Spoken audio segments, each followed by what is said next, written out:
Next आपके पास बच्चों topic start होता है नेगेटिव बायनॉमियल डिस्ट्रीब्यूशन। आपके पास नेगेटिव बायनॉमियल डिस्ट्रीब्यूशन क्या होती है? आपने बायनॉमियल एक्सपेरिमेंट पढ़ा था, उसके अंदर आपने देखा था नंबर ऑफ़ सक्सेस आपके पास वेरीज कर रहे थे, जबकि आपके पास जो नंबर ऑफ़ ट्रायल्स थे वो फिक्स थे।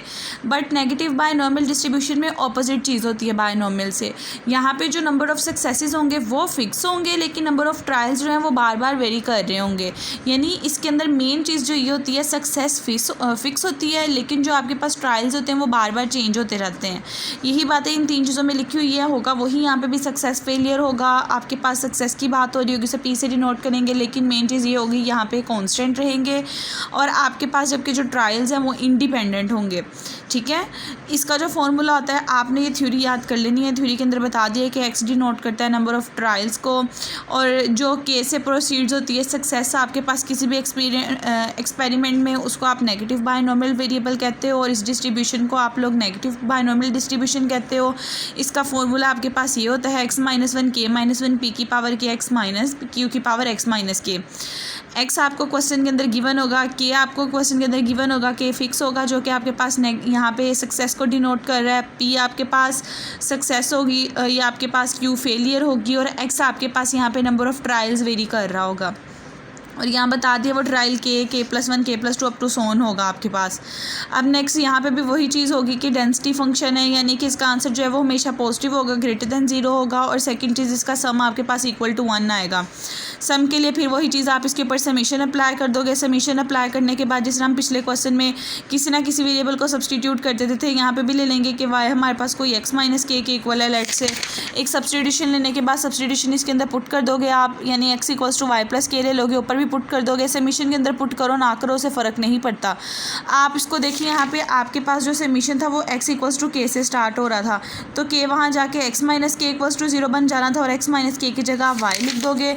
समीशन में भी चेंजेस कर दोगे, ये वाली चीज़ y की फॉर्म में चेंज हो जाएगी, और ये सारे का सारा काम इस फॉर्म में आ जाएगा कि यहाँ पे कांस्टेंट है, k को बाहर निकाल दोगे, y के ऊपर सारा काम करोगे। एक दफ़ा y की जगह 0 पुट करोगे, 1 पुट करोगे, 2 पुट करोगे, 1 बाय 1 कम्बिनेशन सॉल्व करते जाओगे। कम्बिनेशन सॉल्व करके जब आप उसे थ्रू बायनॉमियल क्लोज करोगे तो उसका आंसर आपके पास 1 के ही इक्वल आएगा, यानी कि आफ्टर द कैलकुलेशन आपकी जो सम है वो 1 के इक्वल प्रूव हो जाएगा।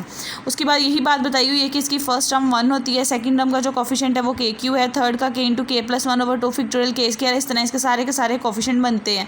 यहाँ पे यही बात बताइए, kth term, k+1 term, k+2 term, ये सारी की सारी चीज़ें हैं।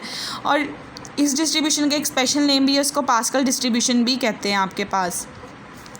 नेक्स्ट आपके पास डेरिवेशन में बताया हुआ ये फार्मूला कैसे बनता है, ये थ्योरी जस्ट आपने रीड कर लेनी है। फार्मूला को फॉर्म करना आपके सिलेबस में इंक्लूड नहीं है, आपको बस पता होना चाहिए कि ये चीज़ कैसे बनती है। फार्मूला मेन पर्पस है जो कि आपने याद करना है।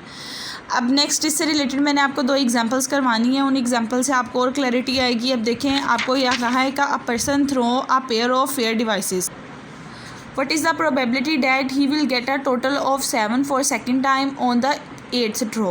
अब देखिए, आपको कहा है एक पर्सन है जिसने pair of fair dices throw किया है। पेयर का मतलब है 2 डाइसिस थ्रो किए हैं। एक आप लूडो के दाने को बच्चों जब थ्रो करते हो तो उसके टोटल चांसेस 6 होते हैं। जब आपने 2 फेयर किए हैं, इकट्ठे पेयर है वो आपके पास, तो उसका 6 क्रॉस 6 यानी 36 टोटल चांसेस होंगे।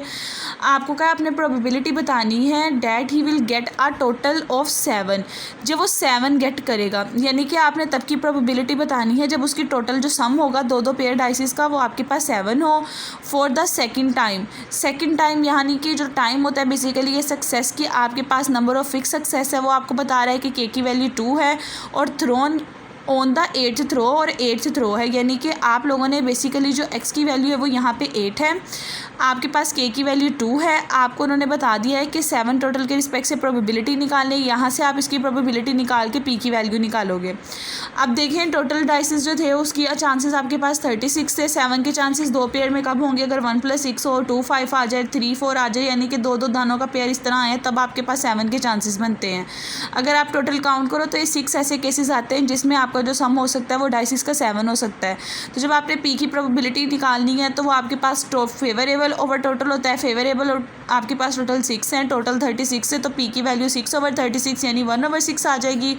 यहाँ से q की वैल्यू निकल जाएगी जो कि 1 - p होती है। x की वैल्यू क्वेश्चन में थी, k की वैल्यू क्वेश्चन में थी, आप पुट करोगे तो एट द एंड आपके पास आंसर आ जाएगा कि x = 8 के लिए आपका क्या प्रोसेस होगा। ठीक है। इसके बाद नेक्स्ट आपके पास एग्जांपल आ जाती है 8.25। ये थोड़ी चेंज एग्जांपल है और एक इम्पॉर्टेंट भी एग्जांपल है। ये ऐसी एग्जांपल है, अगर आपके पास डिसीजन के ऊपर बात आ जाए तब आपने क्या करना है। अगर आप किसी एग्जांपल में बात कर रहे हो और वहाँ पे डिसीजन रीच करना हो कोई भी, उसके लिए पहले आपको बायनोमियल लगानी पड़ती है। बायनोमियल लगा के आप वहाँ से पी की वैल्यू निकालते हो, उसके बाद आप नेगेटिव बायनोमियल लगाते हो। ये सिर्फ उस सिचुएशन में जहाँ पे पहले डिसीजन की वैल्यू निकालनी हो। जैसे कि देखिए यहाँ पे भी पहले प्रोबेबिलिटी के लिए हमें पी की वैल्यू निकालनी पड़ी थी प्रोबेबिलिटी के फॉर्मूले से, लेकिन कुछ क्वेश्चंस ऐसे होते हैं जिसमें डायरेक्ट नहीं लग सकती, तो उसमें बायनोमियल के थ्रू लगानी पड़ती है, और ये उनमें से ही एक एग्जांपल है आपके पास।